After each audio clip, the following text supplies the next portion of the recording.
So now that we've covered the strategy of rotating during a game, we'll now move on to some basic movements.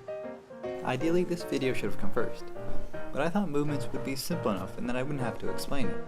However, after playing some more games together and seeing the things I saw, I stand corrected. Although these movements may seem rudimentary at first, at a beginner level, being first to that ball or to that boost canister will ultimately make a huge difference. As for the most part, the game is going to be played on the ground, since not everyone is able to perform aerials consistently. We'll start with the very basics, and that would be dodging. This is done by double jumping while holding your left analog stick in any direction. Although it may seem simple, dodging is fundamental during a game, especially if you find yourself out of boost. Dodging can get you up to speed quickly, even if you're dodging backwards. Along with dodging, power sliding is another technique that you should be using during a game. It'll help you move around as quick as possible. However, if your power slides look a little out of control and seem to drag on a bit, you're going to want to let go of your power slide button a little bit earlier. Though it is beautiful to watch, it's unfortunately not as effective. You should aim to make your power slides look a little more like this, short and snappy.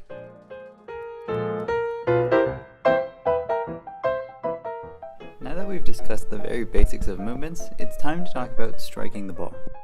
As I'm sure you can imagine, hitting the ball plays a significant role during a game, so it's increasingly important to understand some of the common mistakes among new players and ways to alleviate them.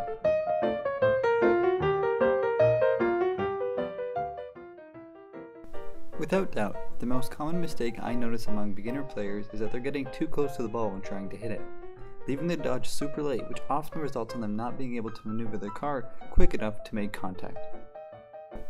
So, to try and avoid this, jump a little bit earlier and use your double jump to dodge into the ball when you're close enough. It's important to keep in mind that regardless of what I say or show you, the only way to really improve is to practice. Believe me, there is no secret shortcut. Rocket League is a game that relies heavily on instincts and quick decision making. So, don't feel discouraged if you miss the ball. Just note that your teammates aren't guaranteed to be as understanding.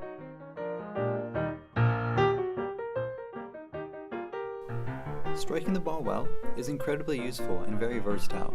You can use it when you're defending and need to clear the ball, or when you're taking a shot on goal. Either way, making solid contact is always going to be beneficial. When striking the ball, the lower the contact, the higher the ball will go. So traditionally, you're going to want to hit the ball somewhere between the center and the very bottom. This way you'll get a nice arc and great speed.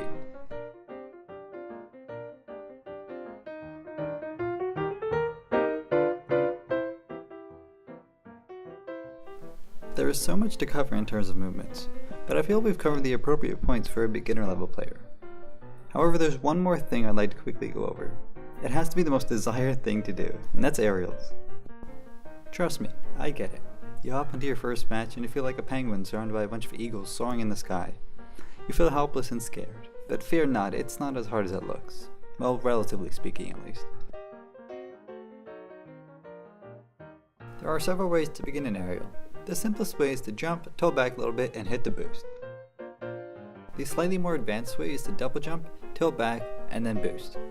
There are pros and cons to double jump aerialing. It's great if you need to gain altitude quickly. However, it will cost you your second jump if you intend on dodging into the ball later. There's about a 1.5 second window after your initial jump to use your double jump. This is where the first technique comes in play. If the ball isn't too high, you can jump, tilt back, apply boost, and then dodge into the ball for more power. I think that's enough to get you off your feet for now. But just before I leave you, there's one thing that is often overlooked, but I personally found that it made a huge difference in my game. That's the camera settings. I would say it's down to personal preference, but it's hard to imagine why you'd want to stick to the default settings. Here's a comparison of my current settings versus the default settings. You can see there's much more for me to see, and you always want to have as much information as possible so that you can make an educated decision.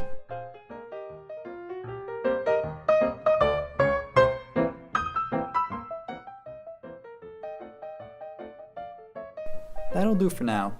If it seems daunting, don't worry about it. Soon enough, all of this will become second nature. Just keep practicing and challenge yourself to do things you never thought you could. Who knows, maybe you'll surprise yourself. Thanks for watching.